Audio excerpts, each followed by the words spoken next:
Assalamualaikum warahmatullahi wabarakatuh. Bismillahirrahmanirrahim. Walhamdulillah wassalatu wassalamu ala Rasulillah wa ala alihi washabbihi wa man walah. La haula wala quwata illa billah, amma ba'du.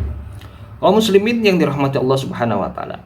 Zaman sekarang menjadi sangat penting sekali untuk mempelajari ilmu akidah secara ilmiah dengan membuka kitab para ulama yang muktabar.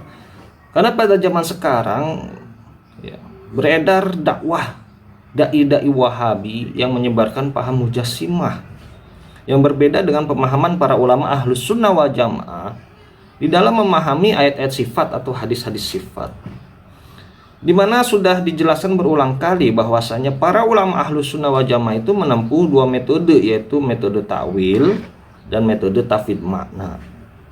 Sedangkan Wahabi mengingkari kedua metode tersebut. Ya, contohnya di dalam masalah hadis nuzul.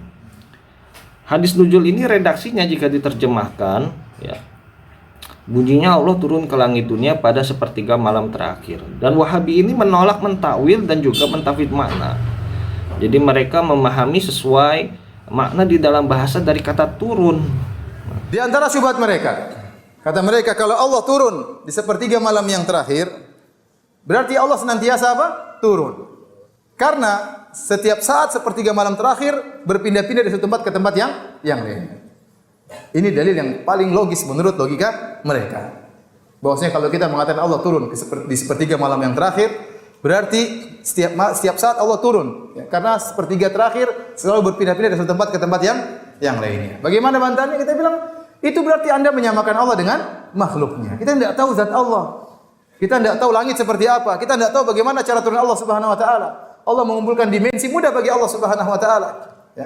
Kenapa ente ngurus Allah turun atau tidak? Allah turun, kemudian bagaimana turunnya? Kenapa ente urusin masalah itu? Yang penting ente urusin bagaimana ente salat malam bangun. Bukan ngurusin Allah turunnya bagaimana, enggak masuk akal. Urusan ente salat malam. Bayangkan tatkala seorang kemudian tidak beriman tentang Allah turun ke langit dunia. Kemudian dia menafsirkan bahwasanya yang turun adalah rahmat Allah Subhanahu wa taala, turun di langit dunia di sepertiga malam terakhir. Bagaimana semangat orang untuk beribadah?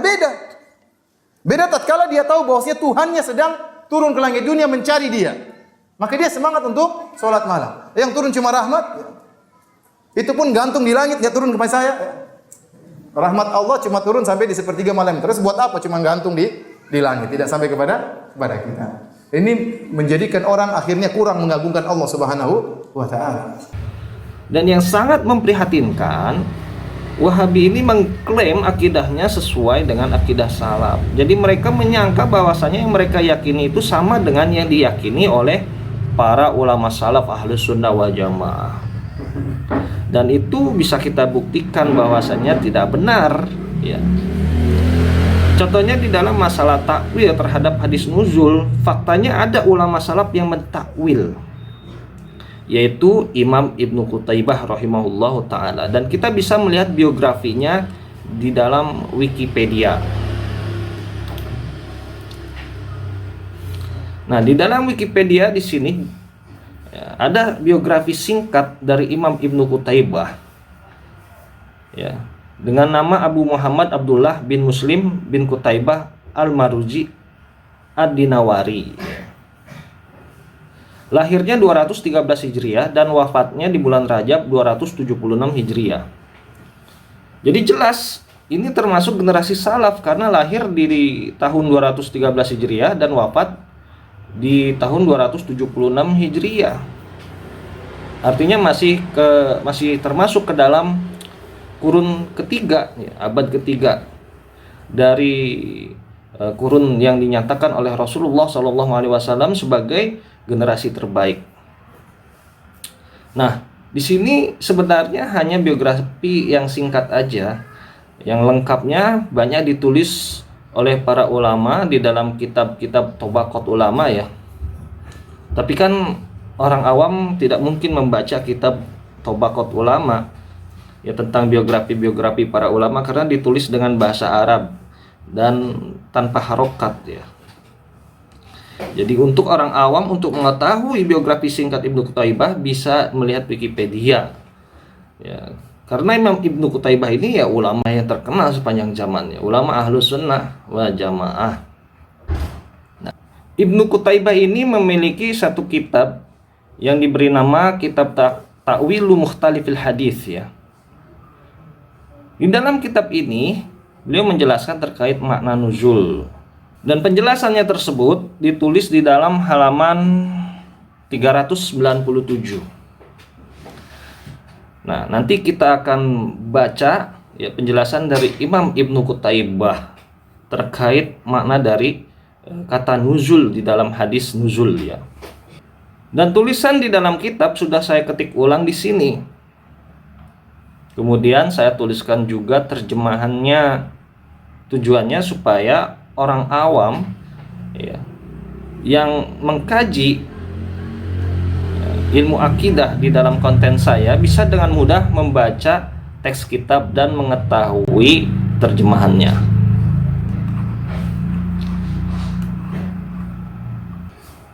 Dan nanti kitabnya bisa di-download. Saya cantumkan link untuk mendownload kitab di dalam deskripsi, termasuk redaksi yang sudah saya tulis ulang dan sudah saya terjemahkan ini pun bisa di-download. Jadi nanti ini bisa disimpan ya, untuk dibaca kapan saja atau dikumpulkan boleh, nanti menjadi suatu karya tulis boleh. Mari kita baca penjelasan dari Imam Ibnu Qutaibah ya.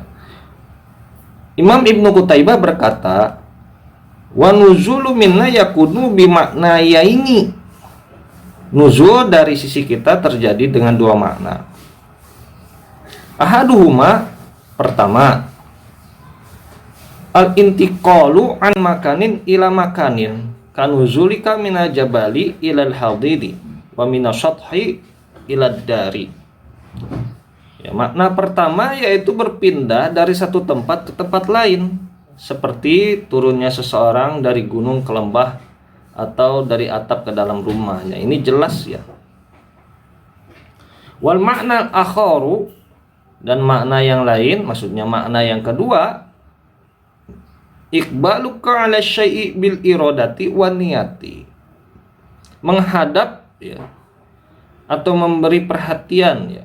Kamu menghadap atau memberi perhatian kepada suatu perkara dengan kehendak dan niat.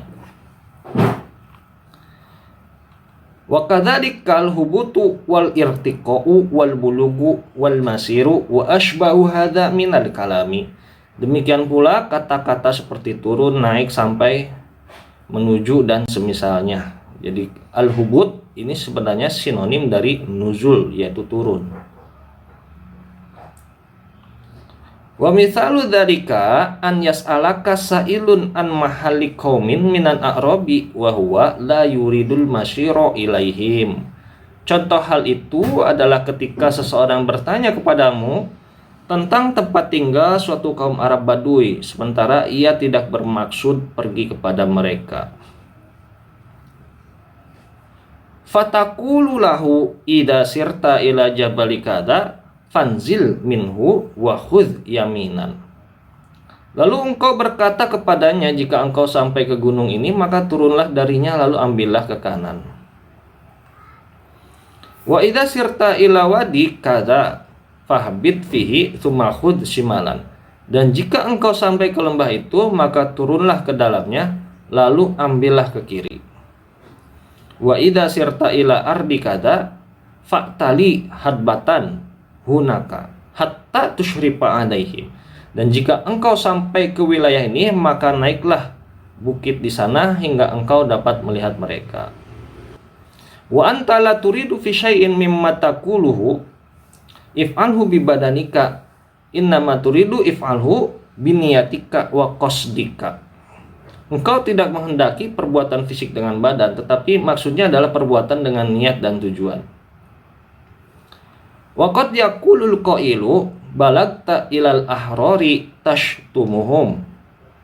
Terkadang seseorang berkata, engkau telah sampai kepada para bangsawan untuk mencela mereka. Wasirta ilal khulafa'i tat'anu alaihim, dan engkau telah menuju para khalifah untuk menjelekkan mereka. Wajita ilal ilmi tazhadu fihi, dan engkau mendatangi ilmu namun engkau meremehkannya. Wa nazalta an ma'alil akhlaqi ilad danaati, dan engkau telah turun dari kemuliaan akhlak menuju kehinaan.